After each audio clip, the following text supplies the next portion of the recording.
जे तुम्ही मैद्याबद्दल म्हणता, एक काळ असा होता माझ्या लहानपणची गोष्ट की तुम्ही कुरडईसाठी गहू भिजत घालायचे 3 दिवस, कमीत कमी गहू भिजत घालायचे. 3 दिवसांनंतर ते वाटायचे पाटावर वंट्यावर, त्याचा तो चीक काढायचा. तो चीक म्हणजे काय सर? मैदा. मैदा आहे. तो चीक काढायचा, तो वाळवायचा, तो त्याच्या कुरड्या पाडायच्या, तो शिजवायचा कुरड्या पाडायच्या. आणि काही घरांमध्ये तो चीक वाळवायचे, त्याची पावडर करून ती दुधामध्ये मिक्स करून द्यायचे पौष्टिक म्हणून. बर.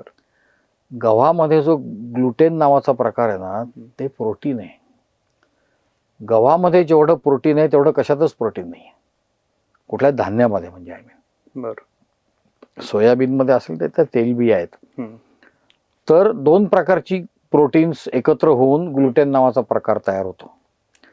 तो ग्लुटेन पचायला खूप जड आहे. अच्छा. पण कुठलं प्रोटीन पचायला हलकं आहे? सगळी प्रोटीन्स पचायला जड आहेत, सगळीच जड आहेत. म्हणून प्रोटीन आहार जे घेतात ना, त्यांचे जे ज्यांना मसल हे करायचे असतात ते लोक प्रोटीन आहार घेतात. आणि प्रोटीन आहार हा कुठलाही घेतला तरी पचायला जड आहे. आणि प्रमाणाबाहेर जर तुम्ही प्रोटीनचा आहार घेतला तर तुमच्या शरीराला हानिकारक पण आहे. एवढं खरं आहे की कुठली गोष्ट प्रमाणावर जायला नाही. हा, प्रमाणाबाहेर जायला लागली तर हानिकारक आहे ती. त्यामुळे असं काही नाही आहे. ग्लुटेनचं आणखी एक गोष्ट अशी आहे की ग्लुटेन हे जेव्हा प्युअर ग्लुटेन तुम्ही घेता, ते कसं करायचं ते पण मी सांगू शकतो, तो भाग वेगळा. तर तेव्हा ते रबरासारखं असतं.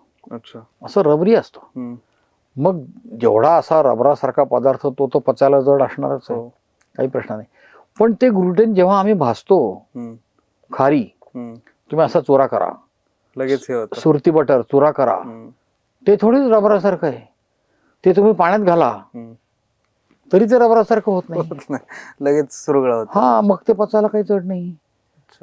पण जेव्हा ग्लुटेन म्हणता तेव्हा प्युअर ग्लुटेन बद्दल तुम्ही बोलता.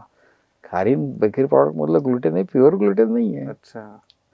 10% ग्लुटेन आहे आणि 80% 90% त्याच्यामध्ये स्टार्च आहे.